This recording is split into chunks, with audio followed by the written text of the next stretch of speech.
Start. Finance Minister Nirmala Sitharaman's first budget of the BJP-led NDA government's third consecutive term in power is a distinct attempt to tell India's voters that it has heard the angst-ridden message from the country's unemployed youth loud and clear. With the BJP having suffered reverses in the general election in the face of a concerted opposition campaign that spotlighted issues agitating young voters such as a palpable lack of jobs. The minister was keen to redress matters ahead of the slew of state elections later this year, asserting that poor, women, youth, and farmers were the forecasts that this government was focused on serving. Ms. Sitharaman stressed that this year budget laid particular emphasis on employment, skilling, MSME, and the middle class. As a part of this effort, a package of 5 schemes and initiatives have been proposed with a view to facilitating employment, skilling, and other opportunities for 4.1 crore youth over a 5-year period, with a central outlay of 2 lakh crore.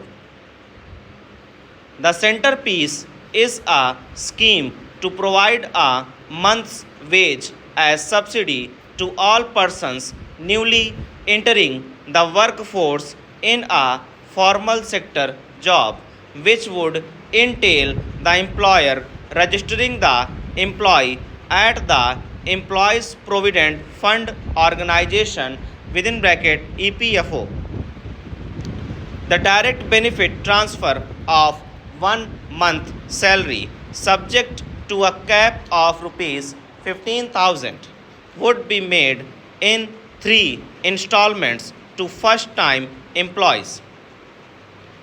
The key caveat is that the employer would have to refund the subsidy if the first timer's employment ended within 12 months of hiring.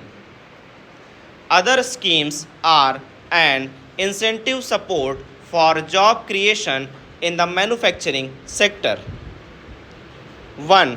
Offering direct support to employers who boost the number of jobs registered with EPFO, and another, a skilling program in concert with states and the private sector that leverages the existing network of ITI to boost the employability of the youth.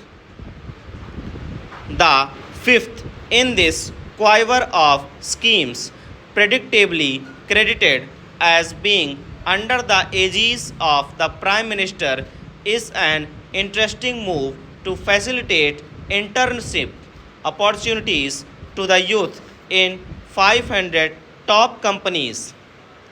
The scheme, which appears to mirror a similar proposal contained in the Congress manifesto, entails the interns being paid a monthly allowance of rupees 5,000 and a one-time assistance of rupees 6,000, with participating corporates expected to bear the training cost for the 12-month period, as well as 10% of the internship allowance from CSR funds.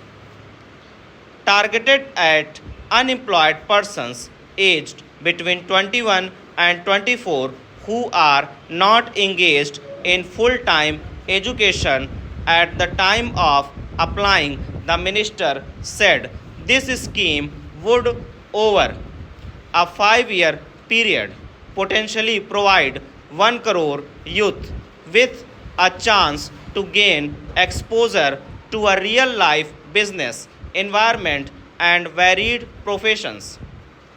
All these schemes will, however, need to be weighed against the backdrop of the fact that India needs to, on average, generate 78.5 lakh non-farm jobs annually until 2030, as the chief economic advisor highlighted in his economic survey. Largely